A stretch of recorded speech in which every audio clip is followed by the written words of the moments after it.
A lot of people think that chemistry is, so important, right? You be like, oh, there's so much chemistry between you. There's so much chemistry between us. And then you find yourself a couple weeks later, a couple months later, y'all sitting down there, nothing in common. No compatibility. Y'all don't do nothing fun. See, that's the one thing about me and my ex. Even though she did what she did and she was how she was, she couldn't get enough of me. Even at our worst times, right? Like I would tell her, go and find somebody better than me then.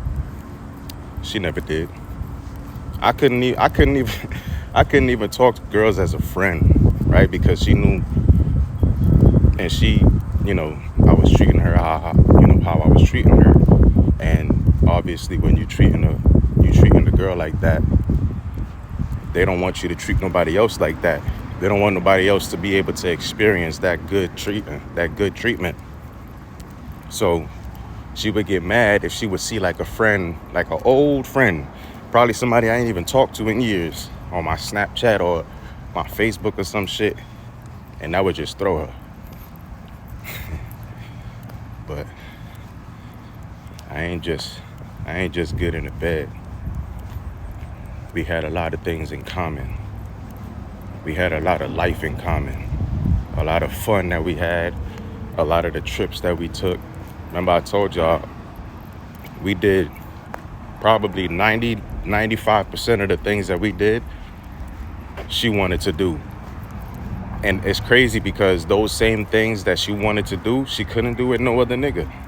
She didn't do it with her ex nigga, and he was the nigga that so-called had, the most finances of anybody that she ever been with.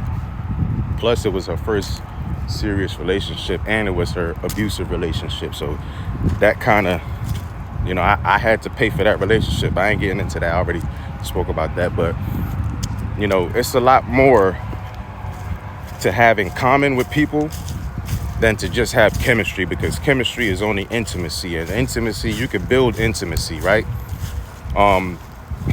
It's not about the outside, it's about the inside. If that person don't have anything on the inside, you can't make love to something that ain't there, right? Like,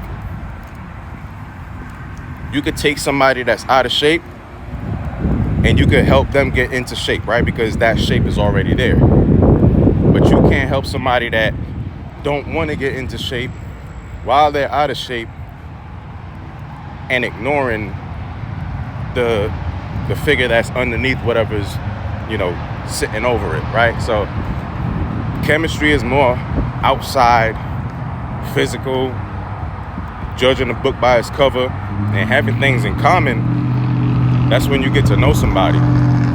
That's when you really sit down and you really, you really get one-on-one, and you really get to know, like, y'all history. Compatibility leads to history. Chemistry leads to misery.